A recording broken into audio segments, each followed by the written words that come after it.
tellement de bruit flippant.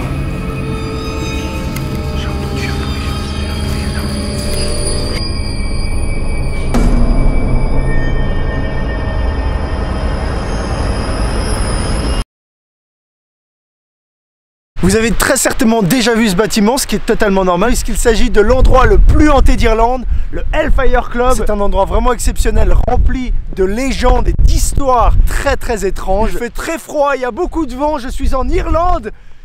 Bienvenue dans ce nouvel épisode de Fantasma.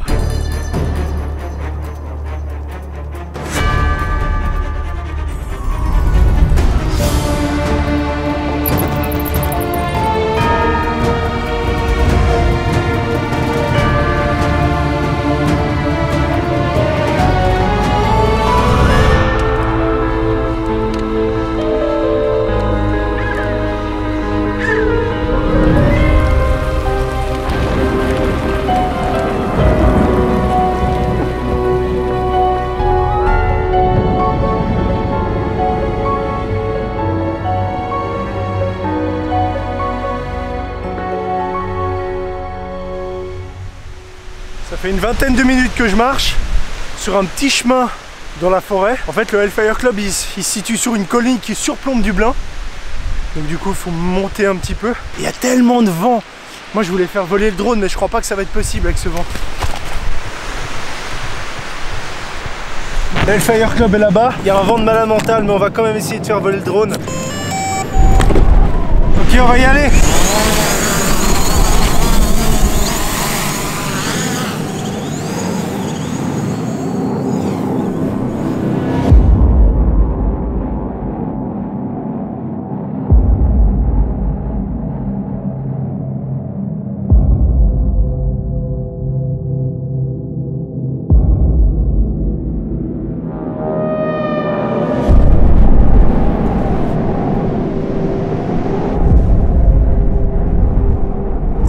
Pas du tout accueillant. C'est ouf.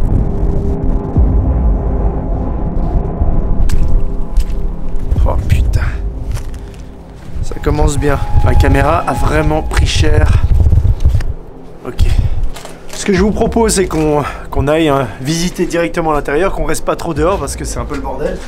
Donc, je rentre à peine dans le bâtiment et regardez ça. Un sac de couchage. J'aime pas trop ça. Ça veut dire qu'il y a des gens qui squattent, qui viennent. Nous voilà à l'intérieur du Hellfire Club. Alors c'est pas très grand, il y a en tout 6 salles principales, des petites pièces, enfin petites, des pièces.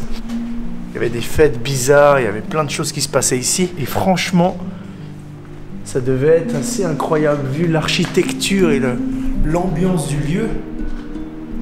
Les plafonds sont très hauts, c'est magnifique, c'est des grandes voûtes comme on voit à l'extérieur.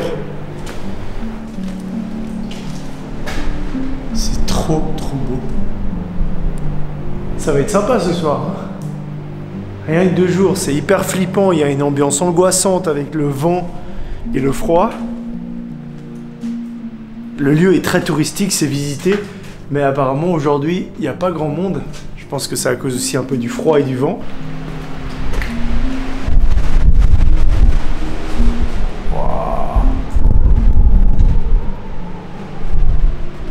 Il n'y a pas beaucoup de pièces, il y en a 6 en tout, donc c'est pas énorme.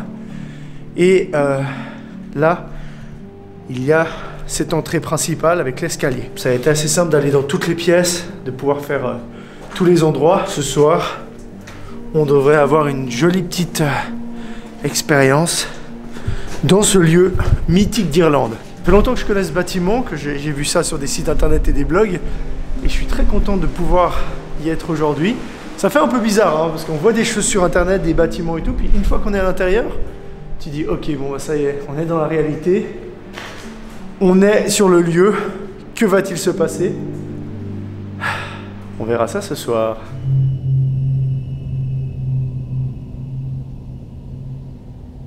Ce bâtiment a été construit en 1725.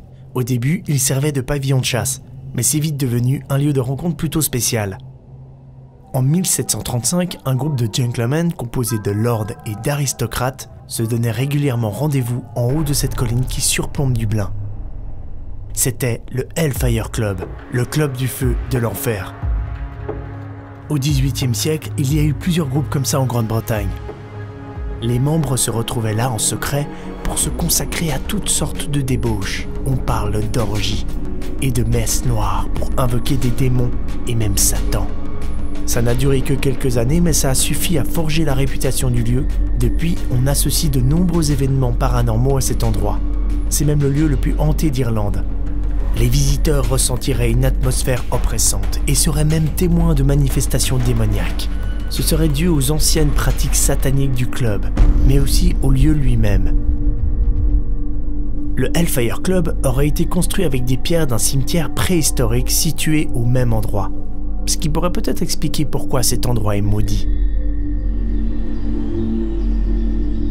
Tout un tas d'histoires se racontent sur le Hellfire Club, à tel point qu'elles sont entrées dans le folklore local. La plus connue, c'est une visite du diable en personne. Tout récemment, le lieu a encore fait parler de lui dans la presse. 3 jeunes étaient venus camper pour passer la nuit ici, et ils ont rencontré un homme qui a passé quelques heures avec eux, jusqu'à ce qu'il les attaque à coups de couteau. Heureusement, ils s'en sont sortis vivants. L'homme qui les attaquait avait des problèmes psychiatriques, mais il a déclaré se sentir attaqué et surtout percevoir une atmosphère bizarre. C'est moins paranormal, mais quand j'ai vu cette histoire, ça m'a encore moins rassuré sur le lieu. Je vous rappelle quand même que je vais passer la nuit tout seul ici.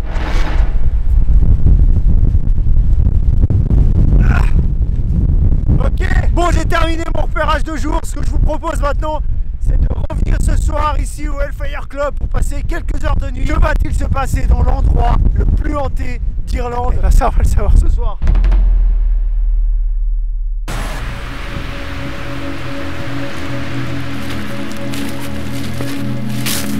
Entre-temps, il a neigé.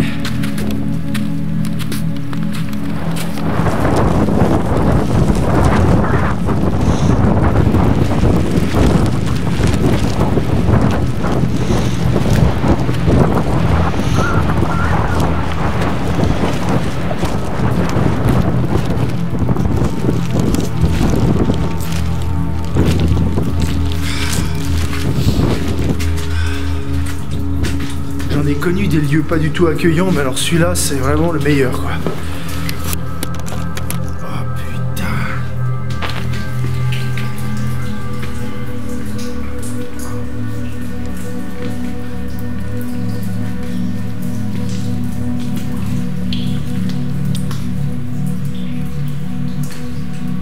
Là, juste derrière moi, c'est Dublin.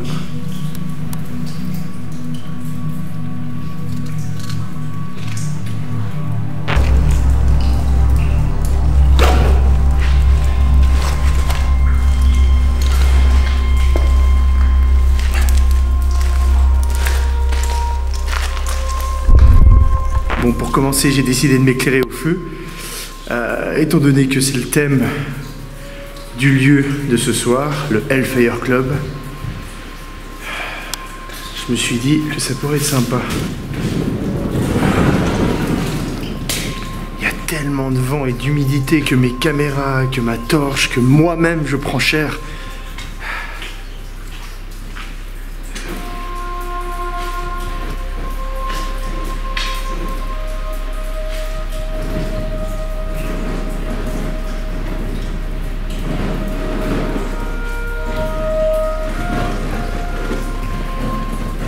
Bon, ce qui est bien déjà, c'est qu'il n'y a personne. Il n'y a pas de squatteurs ou d'autres enquêteurs. Parce que, étant donné que le lieu est connu, il y a pas mal d'enquêteurs qui viennent ici. C'est très connu pour ça. Et il y a d'ailleurs des vidéos sur internet, sur YouTube, d'autres enquêtes de personnes.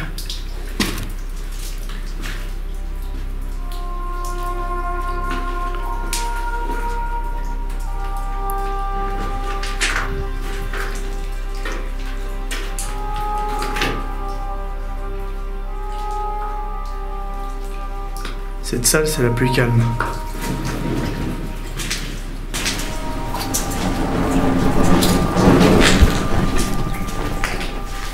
Dites-vous bien qu'à l'époque, il s'éclairait comme ça avec des bougies et des torches.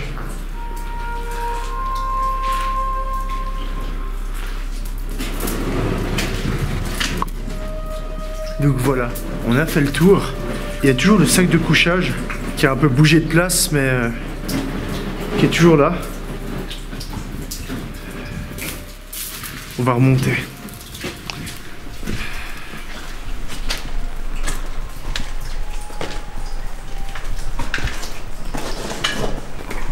Le Moyen-Âge, c'est vraiment une époque qui me fascine complètement, d'être avec les torches comme ça dans ce genre de bâtiment, rentrer dans une sorte de bâtiment sectaire. J'ai un peu l'impression d'être dans Skyrim. C'est ça que j'adore. Regardez-moi que ça, comme c'est beau. Ouais. Je rêverais qu'un démon ou que quelqu'un apparaisse bizarre ici maintenant. Et que je sois avec ma torche et mes caméras.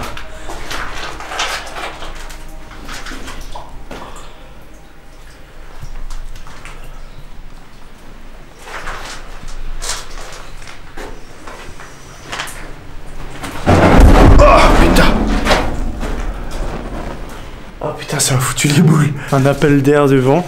Bonsoir.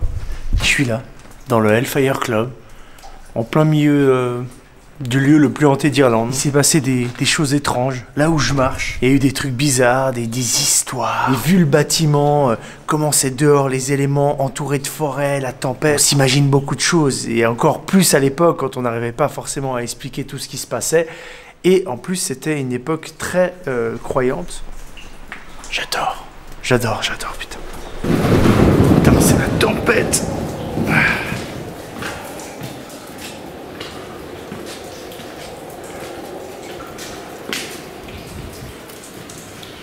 Je vais choisir une pièce et on va s'installer.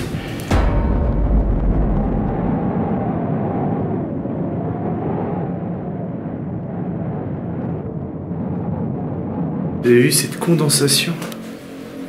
Bon. Les choses sérieuses commencent maintenant, du moins je l'espère.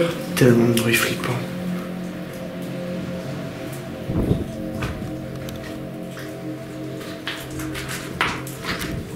On est au rez-de-chaussée. Et là apparemment, d'après ce que j'ai pu lire, là c'était la cuisine. Et cet étage était réservé aux domestiques. Là, c'est là où étaient les gens qui s'occupaient du repas, des lits, etc. Hello.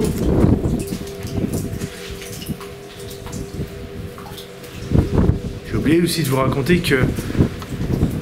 Donc on dit que dans ce bâtiment, le diable lui-même serait venu. En fait, d'après la légende, un étranger serait venu dans le club pour s'amuser, etc. Ils auraient commencé une partie de cartes. Une des personnes a voulu voir, regarder un petit peu les pieds, ou plutôt son jeu de cartes sous la table de l'étranger. Et là, qu'est-ce qu'il voit? Il a vu qu'il n'avait pas des pieds, mais des sabots. Regardez, c'est magnifique, on dirait presque de la lave. On surplombe Dublin, c'est trop beau. Oh là là là là, vous entendez ce vent?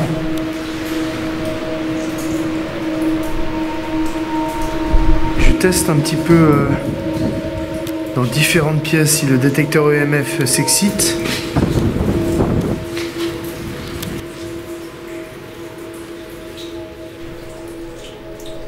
Hello? Anybody is there?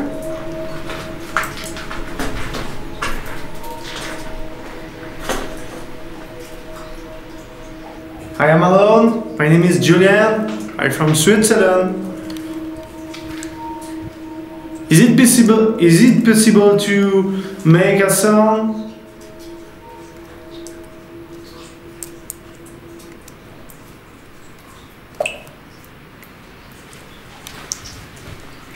Bon, pour un des lieux les plus hantés d'Irlande et du monde, c'est plutôt...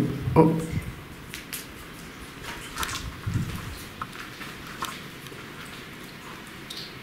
Bon, c'est vrai que ça s'active, mais ça veut rien dire, dans le sens que...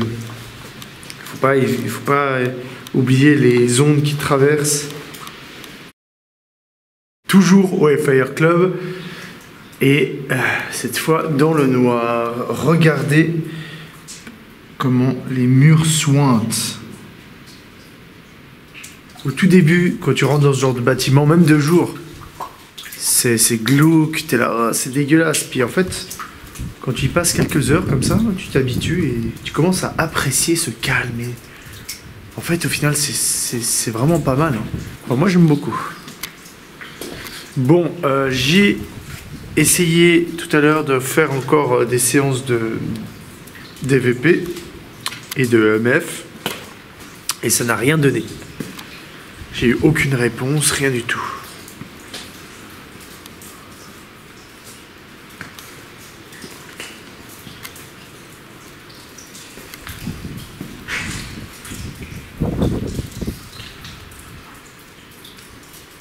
J'ai pas vu le diable, j'ai pas vu d'étrangers bizarres, pas de fantômes. Je fais une petite parenthèse sur ce que je viens de filmer, peut-être que vous n'avez pas fait attention, mais en face de moi, il y a eu comme une petite lueur qui monte au plafond. Il va y avoir d'autres apparitions de ce même phénomène, mais le plus étrange, c'est celui-ci, cette petite lueur qui s'allume et qui disparaît. J'y reviendrai à la fin de la vidéo. D'autres bâtiments en bois qui étaient construits à l'extérieur, qui aujourd'hui n'existent plus, il reste juste des pierres, il reste juste ce bâtiment de pierre. J'ai entendu un bruit là. Je pense encore une fois que c'est trop. C'est pas impossible qu'il y ait d'autres enquêteurs qui viennent. Hein.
Fausse alerte.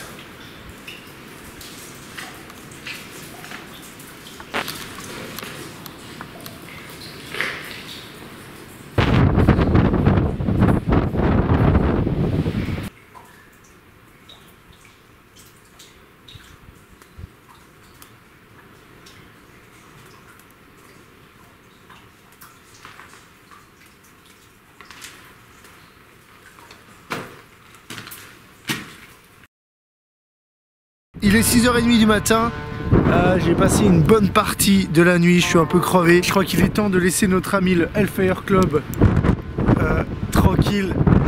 Et on va aller débriefer tout ça à la maison bien au chaud dans le bunker. Ce que vous venez de voir, c'est un résumé de ma nuit. Mais ce qu'il faut savoir surtout, c'est que j'ai passé une nuit entière là-dedans à attendre qu'il se passe quelque chose. Pour parler un petit peu de l'aspect paranormal dans ce lieu, bon, déjà c'était très compliqué, comme vous l'avez vu, parce que c'était une tempête, c'était une sorte de petite tempête. Il pleuvait, il y avait de la neige fond, la neige retombe, le vent, la pluie, le calme. Incroyable ce lieu, incroyable. Bon, je vous cache pas que je suis tombé malade à cause de ce tournage. Là, ça va beaucoup mieux, mais il y a quelques jours, j'étais vraiment au fond du lit, j'avais une grippe de merde. C'est tellement froid. D'ailleurs, on le voit sur les images. Regardez cette buée qui sort de ma bouche, tellement il y a une différence de température entre mon corps et l'atmosphère qui était vraiment très froid. En plus, d'habitude, le Hellfire Club, il y a plein de gens qui vont pique-niquer comme ça sur la petite colline avec vue sur la capitale. Mais là, moi, j'avais tout sauf ça. Mais j'ai kiffé, hein, comme on l'a vu, hein, j'ai bien aimé. Très, très complexe de pouvoir enregistrer quelque chose d'audible. D'ailleurs, justement, à un moment donné, j'entends un énorme bruit. Moi, je l'ai entendu, mais ça s'entend pas du tout sur mes caméras. Il reste juste ce bâtiment de pierre. J'ai entendu un bruit là. Je pense encore une fois que c'est C'est pas impossible qu'il y ait d'autres enquêteurs qui viennent. Hein. Et j'ai tout de suite pensé déjà que c'était des autres gars de Paranormal, de Urbex, j'en sais rien, quelqu'un d'autre qui venait aussi visiter et filmer pendant la nuit le lieu. Et en fait, il y avait rien du tout. Donc, ça doit être un effet du vent, j'ai dû halluciner, etc. Avec la fatigue, j'étais quand même très fatigué. Et j'avais froid. Avec le froid, la fatigue, l'attente, je commençais un peu à halluciner. J'avais l'impression d'entendre des voix et des murmures à cause des gouttes qui font un bruit assez particulier comme ça.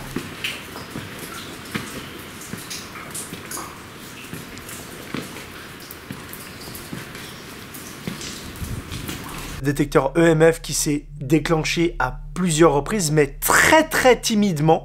Vraiment, il s'est activé très peu de fois. Des appareils qui sont là simplement pour nous guider, nous aider. Et en aucun cas, ils sont là pour certifier une présence paranormale. N'oublions pas que ces appareils peuvent capter toutes sortes d'ondes et donc les activer. Le téléphone, un talkie-walkie, une radio, peu importe. On en a déjà parlé dans plein d'autres vidéos. Alors maintenant, c'est important de se concentrer sur les images. Je me suis mis devant mon montage pour vous parler des apparitions lumineuses. Il y en a eu plusieurs durant la 3e partie de soirée, celle où je suis dans le noir entre 4h du matin et 6h30. J'ai filmé des sortes d'apparitions lumineuses qui disparaissent, etc. Il n'y a pas de poussière et en plus tout est mouillé, donc la poussière ne pourrait pas s'élever comme ça. Ce n'est non plus pas un insecte étant donné qu'on est en plein hiver, il fait beaucoup trop froid, il n'y a pas de mouches ou de moustiques, il n'y a rien de tout ça. La théorie la plus plausible que j'ai trouvée à l'explication de ces images, ce serait tout simplement une particule d'eau ou une goutte d'eau très légère qui aurait été emportée par un courant d'air, qui se reflète tel un miroir dans mes faisceaux de ma lampe de poche infrarouge, et donc du coup ça donne cet aspect là. Même si à ce moment précis il n'y a pas de vent et qu'on voit clairement, et surtout à pas les confondre, des gouttes d'eau tomber justement du plafond et qui nous montrent bien qu'il n'y a pas de vent qui les font bouger, etc. De même pour la petite lueur qui disparaît à mes pieds, c'est très certainement une particule d'eau. Voilà ma théorie. Mais on dirait surtout que j'ai encore une fois besoin de vous, de vos avis. Notez-moi tout dans les commentaires, je vais lire, on va débattre un petit peu sur ces phénomènes. Quoi qu'il est arrivé, quoi qu'il arrive, ce lieu rentre dans mon top 3 de mes lieux préférés hantés que j'ai visités. Tellement j'ai kiffé cette ambiance et cette nuit-là. Merci beaucoup de soutenir ma chaîne et surtout de regarder Fantasma. Vous pouvez d'ailleurs regarder un autre épisode en cliquant ici et surtout vous abonner à ma chaîne YouTube pour ne rien rater des prochaines vidéos. En cliquant ici sur ma petite tête, sur mon petit... Merci beaucoup et je vous dis à bientôt pour de nouvelles vidéos. Ciao!